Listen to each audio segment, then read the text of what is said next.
खाद, पानी, एमएसपी पर खरीद या फिर बैंकों से ऋण से लेकर मुआवजे तक, इन सभी पहलुओं पर जो मोदी सरकार ने किया है वो आज तक किसी सरकार ने नहीं किया। कुल मिलाकर किसान को संपन्न समृद्ध बनाने का काम मोदी सरकार की ओर से प्रयास हुए।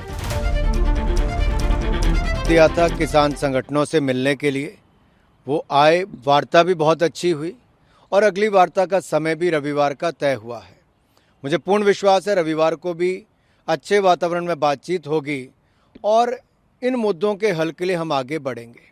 जहां तक आपने पूछा कि केंद्र ने क्या किया, कुछ विपक्षी दल सवाल उठा रहे हैं, मैं इतना ही कहूँगा, अगर 5-6 मुद्दों को देखा जाए, खाद, पानी, एमएसपी पर खरीद या फिर बैंकों से ऋण से लेकर मुआवजे तक, इन सभी पहलुओं पर जो मोदी सरकार ने किया है वो आज तक किसी सरकार ने नहीं किया। 7 लाख करोड़ रुपया 2013-14 में ऋण दिया था कांग्रेस के समय, मोदी जी की सरकार के समय पिछले साल 20 लाख करोड़ से ज़्यादा ऋण मिला। इनके समय कोई मुआवजा नहीं मिला प्रधानमंत्री फसल बीमा योजना का। हमारे यहाँ पर 1.5 लाख करोड़ से ज़्यादा 1,54,000 करोड़ का मुआवजा मिला। कुल खरीद एमएसपी के अंतर्गत यूपीए के 10 साल में 5.5 लाख करोड़ की हुई। गेहूं, धान, दलहन, तिलहन की मोदी जी की सरकार में 18,39,000 करोड़ की हुई। इनके समय सिंचाई योजनाएं बंद पड़ी थी, हमारे समय 15,511 करोड़ रुपये खर्च हुआ।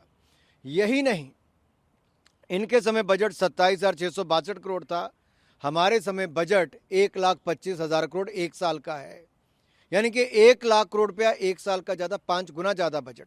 ये अपने आप में दिखाता है कि हर क्षेत्र में, यहाँ तक कि खाद के ऊपर भी 3 लाख करोड़ की सब्सिडी सालाना मोदी सरकार देती है। किसानों को ऊपर बोझ नहीं पड़ता और एमएसपी के दाम भी बेहतर मिलते हैं, खरीद भी दुगनी से ज़्यादा होती है। कुल मिलाकर किसान को संपन्न समृद्ध बनाने का काम मोदी सरकार की ओर से प्रयास हुए और स्वामीनाथन कमेटी की रिपोर्ट को भी लागत प्लस 50% मुनाफा, ये हमने ही सुनिश्चित किया है। मैं इतना ही कहूँगा, इसको राज्यों के मुद्दे में न लेके जाए। अगर मैं अब ये कहूँ कि जब कांग्रेस की सरकार राज्य में थी तब दिल्ली से अरविंद केजरीवाल जी मुख्यमंत्री होने के नाते कहते थे कि पंजाब भी एमएसपी लागू क्यों नहीं करता। भगवंत मान जी भी उस समय बड़े बड़े सवाल खड़ा करते थे, लेकिन आज वो स्वयं मुख्यमंत्री, उनकी अपनी सरकारें हैं, तो क्या उसका जवाब वो देंगे। और दूसरा, कानून व्यवस्था राज्य का विषय है, उनको अपने यहाँ पर कानून व्यवस्था बनानी है।